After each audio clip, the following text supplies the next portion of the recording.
Assalamualaikum warahmatullahi wabarakatuh. Video ini dibuat untuk memenuhi tugas etika politik. Dalam video ini saya melakukan wawancara singkat kepada 3 orang terkait etika pemerintah khususnya di Indonesia. Baik, Saudara Mulyawan, terima kasih karena telah bersedia untuk berpartisipasi dalam wawancara ini terkait etika para pemerintah di Indonesia. Baik, langsung saja yang pertama, menurut Anda bagaimana etika para pemerintah saat ini khususnya di Indonesia? Pemerintah oknum ASN yang bandel, kalau boleh dikata bandel, karena mereka jarang masuk kerja dan sebagainya. Itu kan sudah melanggar atau mencemari nilai-nilai etika atau norma-norma yang ada di negara Indonesia seperti itu. Ya, ada juga melaksanakan tugas. Kemana lagi melaksanakan tugas? Disiplinkah, tidakkah? Pertanyaan yang terakhir, apakah Anda pernah menyaksikan atau mengalami situasi di mana etika para pemerintah dipertanyakan? Saya pernah mengalami suatu saat ini. Saya pernah melakukan aksi demonstrasi di gedung Dewan Perwakilan Rakyat. Ya, itu pada saat itu membahas tentang aturan-aturan. Kita meminta pertanggungjawabannya kepada pemerintah untuk kita merevisi, ya. Tapi apa saja, dan ternyata tidak ada revisi yang dilakukan. Itu sudah apa ya, secara pribadi lo kayak tidak beretika banget.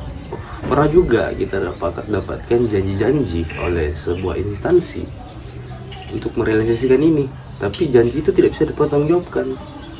Baik, jawabannya sangat menarik. Terima kasih, Saudara Muda. Ya. Baik, terima kasih Saudara Hanafi telah bersedia untuk berpartisipasi dalam wawancara ini mengenai etika para pemerintah. Baik, langsung saja yang pertama, menurut Anda bagaimana saat ini etika para pemerintah? Menurut saya kurang bagus, terutama apalagi nih sudah mau mendekati pilkada atau pemilu, ya banyak pemilu atau kader-kader yang lain melakukan kecurangan atau tindakan yang kurang sesuai seperti itu. Oke, yang terakhir, apakah Anda pernah menyaksikan atau mengalami situasi di mana etika para pemerintah dipertanyakan? Kalau mengalami sih belum, tapi kalau menyaksikan ya pernah, tapi nggak secara langsung, melalui media sosial, TikTok misalnya toh. Di situ saya melihat ada beberapa oknum yang melakukan pelanggaran yang tidak sesuai dengan tempatnya. Jadi bisa saya bilang itu adalah etika yang melanggar.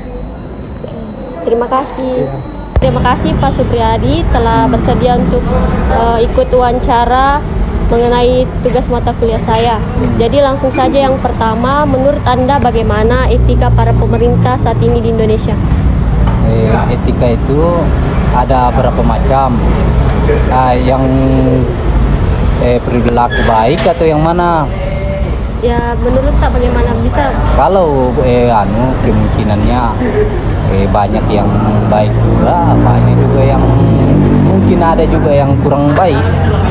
Ya, untuk mengimbangi situasi di setiap wilayah toh, mungkin begitu. Kalau tergantung juga wilayah, tergantung juga orangnya, orang bagaimana yang dipilih orang. Jadi menurut tak kalau pemerintahan Indonesia itu sudah baik atau etikanya sudah? Kalau kita itu memang kadang dipandang dibilang tidak baik, tapi baik. Ya karena aman-aman saja. Cuman perekonomiannya kita tidak paham bagaimana prosesnya, sehingga kayak mungkin pengaruh corona ini tahun-tahun ini tuh, sehingga ekonomi itu tidak bagus putarannya mungkin bagi orang-orang tuh, ya pegawai kah apakah. Kalau masa orang-orang desa itu yang mata pencariannya memang tidak ada, ya itu susah. Baik, pertanyaan terakhir, apakah Anda pernah mengalami atau menyaksikan situasi di mana etika para pemerintah dipertanyakan? Kalau di wilayah daerah sini tidak pernah dapat.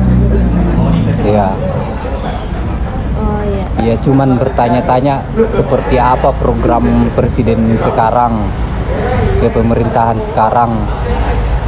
Apakah fokus di pembangunan saja atau bagaimana? Untuk perkembangan masalah untuk pekerja, tempat pekerja atau tuh nggak tahu prosesnya bagaimana untuk sementara, karena sudah berapa tahun ini belum ada perkembangan dilihat yang sekitar wilayah Sulawesi sini kita. Ya itu saja, mungkin cukup. Baik, terima kasih. Iya. Baik, itulah tadi wawancara singkat saya kepada 3 orang terkait etika para pemerintah khususnya di Indonesia.